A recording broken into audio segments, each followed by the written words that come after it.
you're watching Together for Dialogue podcast. And today we will discuss decision making and how involve young people in decision making processes.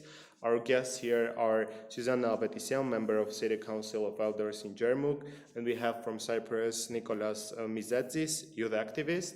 Thank you for agreeing to be in this podcast. Thank you for this opportunity. Thank you.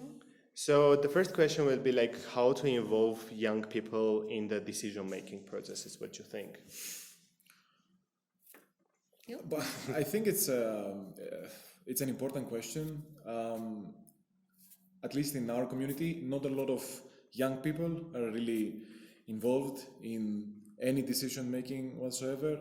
And it's a big problem because a lot of the issues that we face also impact the youth, like education or something simple like having a park in your community for your children or your siblings. A lot of the time we are not even consulted, not even considered as part of the equation, let's say. And how is the situation in Armenia?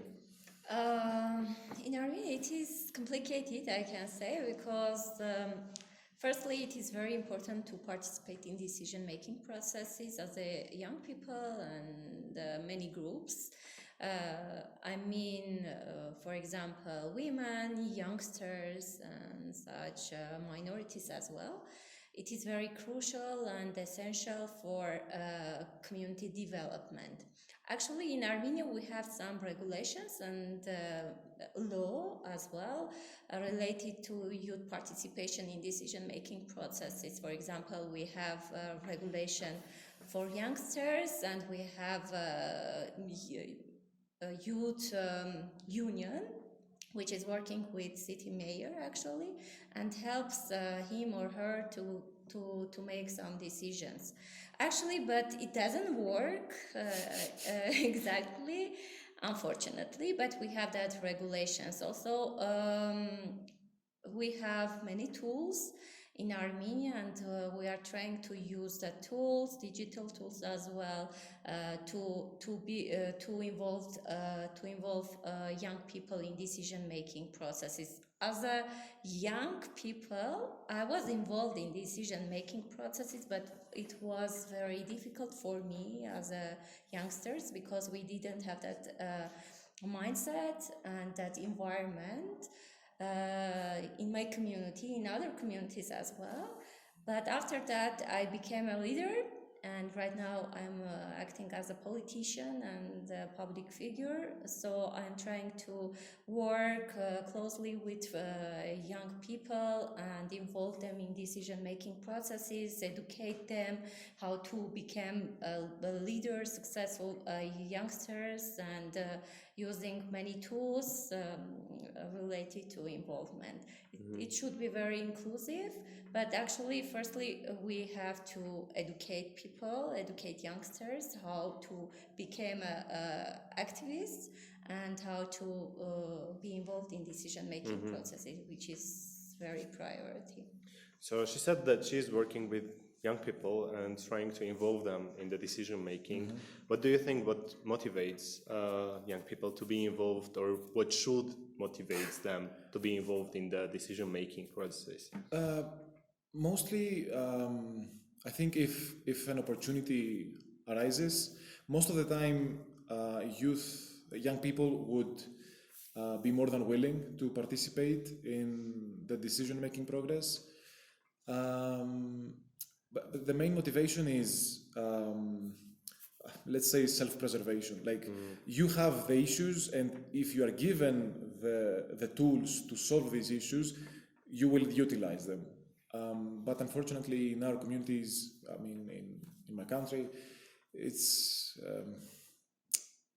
not that often that you see young people incorporated into the decision-making progress. And if you see, it's mostly people who are close to the already existing government or like you don't have people who might actually voice the real concerns. It's more of a decoration, let's say, for now. So do you think like politics also like playing a role in the young people who are Absolutely. involved? Yeah. Absolutely. So, and you said like you are already working with the young people. Yeah. So what do you think like the people who are somehow involved in Jermuk, let's say, what motivates them to be involved in the decision making? What is their like main motivation they want like participate? There are many reasons. Firstly, I can mention like acknowledgement about their rights. If people are educated and know their like have knowledge about how to participate and why, they are starting to participate in somehow. But actually, youngsters are very, we can say, movable. Like they want to move from here to other community or country, and it is very difficult for community authorities and community development because we are educated them. After them, we don't have them because they are moving to another communities. Actually, in Armenia, it is going to be in the center in Yerevan, and we don't have active youngsters. But actually, what about motivation? For example, if we have some regulations for them and we are involving them, trying to involve them to listen them, they are trying to raise their voices, to be involved actually, and to be a volunteer as a volunteer in their communities, and it helps them to become more popular, more valuable. That's good for them. Firstly, they are having experience, finding some solutions for community issues, and the end, it's the fact that they're trying to be involved in decision making processes. But there are many reasons how they can. It depends on people, personality. I mean. For example, we can have some regulations to how to motivate. For example, we can say that who is involved in decision-making processes, for example, or who is a volunteer at community level, we can have some, how to say that, I don't know, we can pay for finance, like, or we can say, okay, you can be our worker, or we can give them job opportunity as well. And there are many tools and opportunities that we can share with them and motivate them. I want to like focus on one thing that you said about that a lot of people are leaving their communities and going to the center, but in my experience, even I don't think that the people who move to the like capital city or like big cities, they are not involved in the civic society or decision making as well. So what is the problem if you are even already educated them? Why they are not involving in the capital city, the decision making? I don't know. One reason is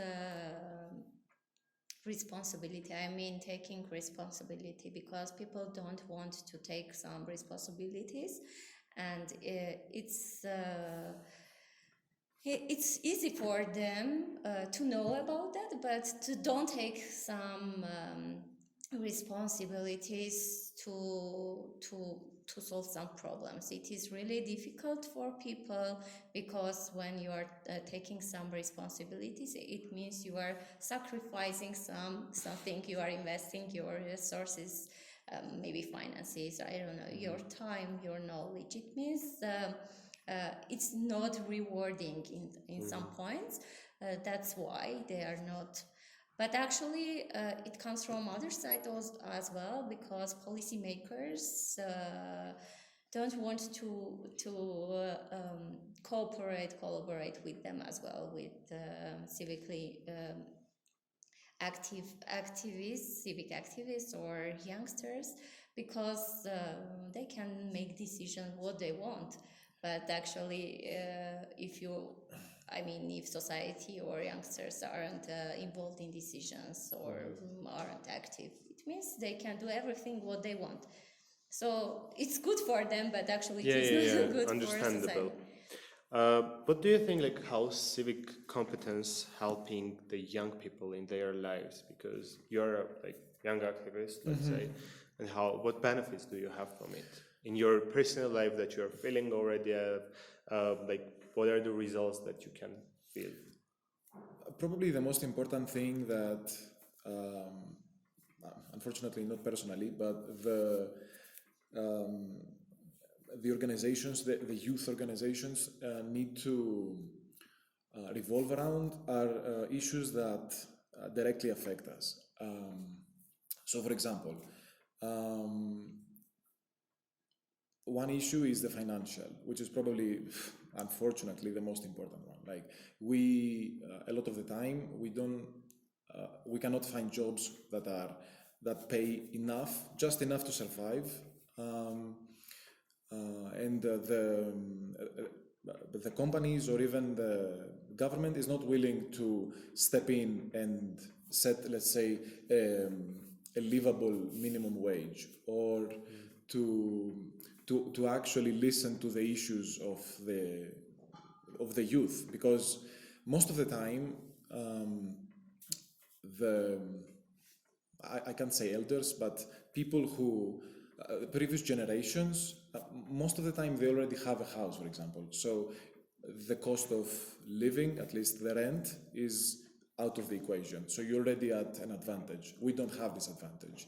And this is just an example, but these are the issues that the youth organizations are trying to fight against, to give voice to an issue that actually involves everyone, but especially the youth, because we are already at a disadvantage. These are very troubling times, but we cannot leave it to fate, I believe. So basically, if we will sum it up, what you said, like, if we are raising the questions, raising the problems, we are solving that problems, it like benefits for society and for us individually as well. Because it also connects with the thing that was said earlier about the brain drain, basically. People living from the city, from the small cities. I'm one of them. I was in a small town in Greece. I studied in Athens, so I already left my hometown, and then I left my country as a whole, because both of these times I didn't have enough opportunities. I didn't have the opportunity to study in a university that would give me how would you say, a recognizable degree. And then after that, when I decided to step into the market, I was not getting properly compensated. And it's not about you should just work harder or something. It's impossible to find an actual livable wage. It's exhausting. Yeah, it's the same in Armenia as well. Constantly chase after something better. Because sometimes you like feel that you're a very ambitious person. You need to go to the I don't know, abroad, to move in the big cities. But actually, sometimes it doesn't connect it with ambition. But people like feel this urge to move out for something better. Yes. Yeah. And I want to ask, like, you as well, this time, like, how young people find reliable information in digital media or activism. So how is the situation in Armenia? Is there like any very reliable information that they can find, follow, and and also involved in the decision making through this information and through digital activism, basically? Actually, we have websites for community, local authorities, but actually people don't use that properly, I mean. Because somehow it is complicated to find something, but actually it's written very unclear sometimes, and with some, I don't know, you have to have some knowledge about finances or law to understand what it that's me actually. But yes, we have that tool for young people, and they can be involved in decision-making processes using that websites. But actually, there are many other digital tools. I have conducted one of them, and it's called SMS polling. So we have all numbers, phone numbers of citizens of our community, and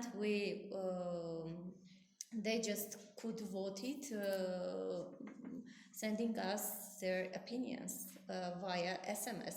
But actually, it didn't work. Why? Because people, weren't able to do maybe some decisions good, or they didn't want to participate in some cases. But actually, the local authority also didn't want to share that information with them, ask them about, do you want to use amount of this money for this or not? Or for example, we have 200 or 2 million dram, where you want to use that, or can we change this for this one? I mentioned before that it is very easy for authorities don't involve people in decision-making processes, and people actually don't know, most of them don't know they are willing to participate or no. They don't trust each other as well. It's a really complicated. But for digital tools, we have many, and actually social media has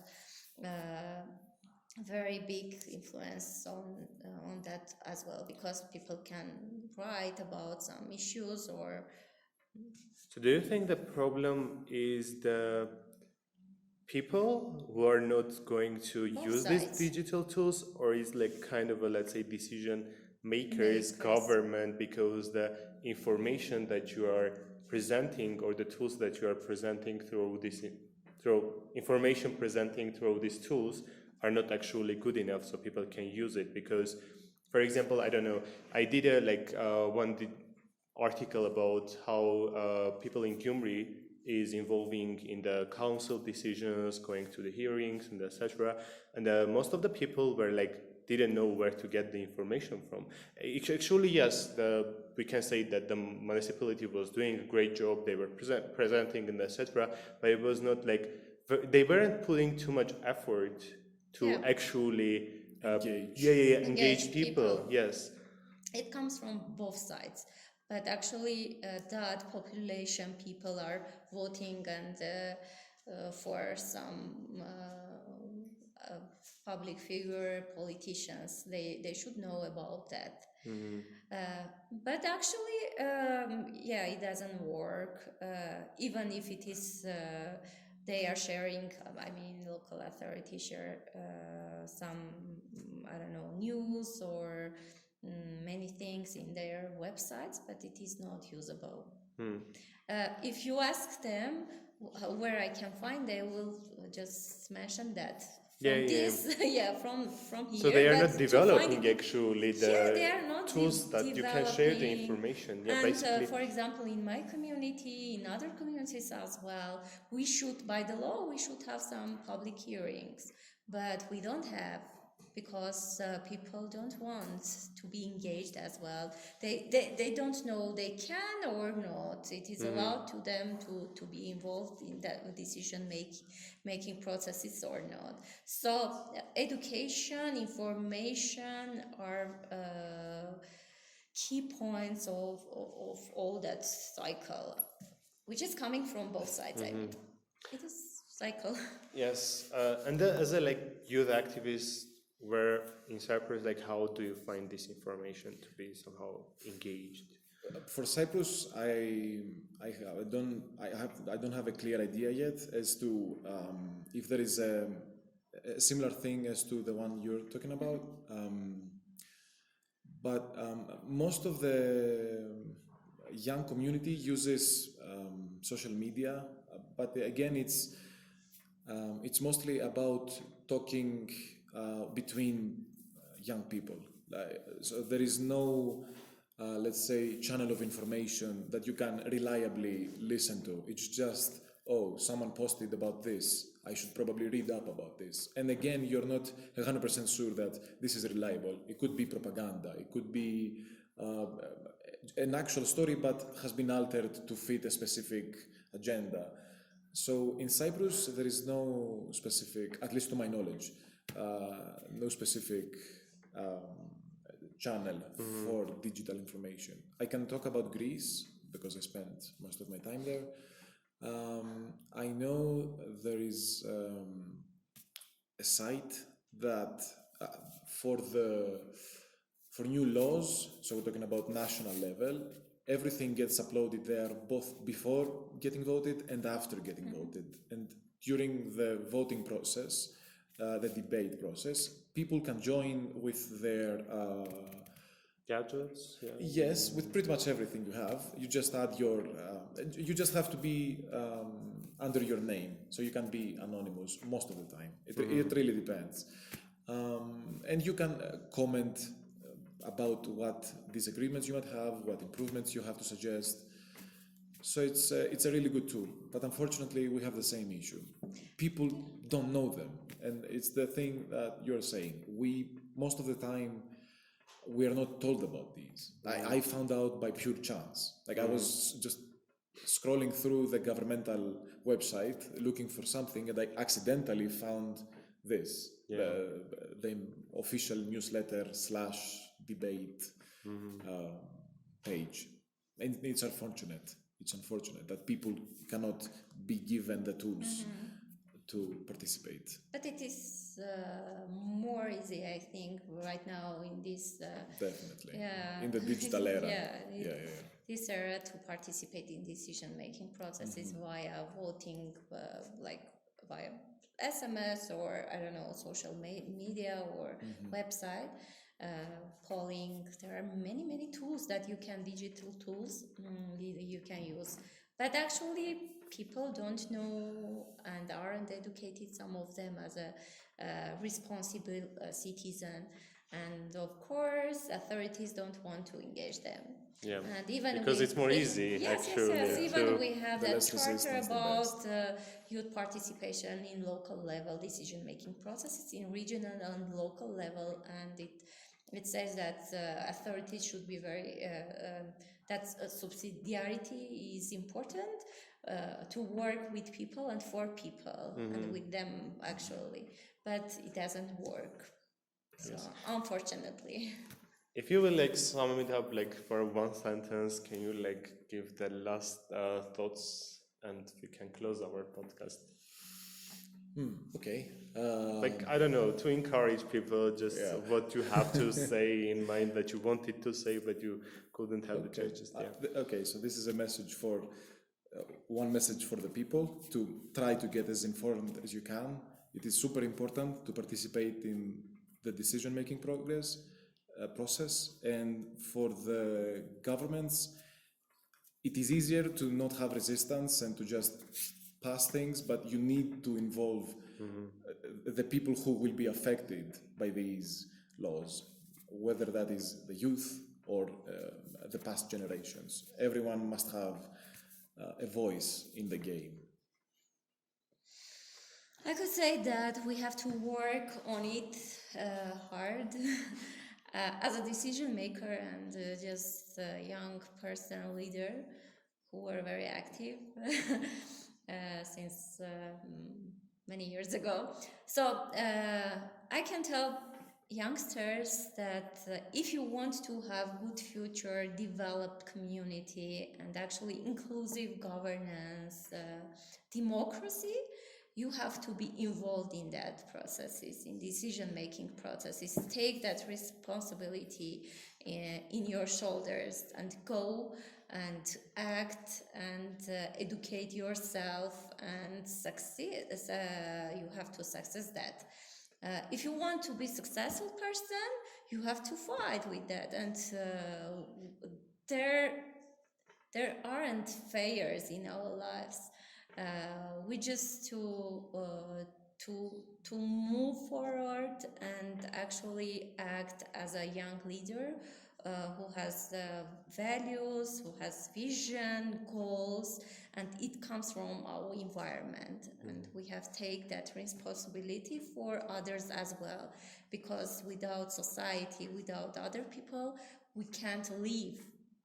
And it means we have to live our lives with values, which is very priority for your community as well, which should be.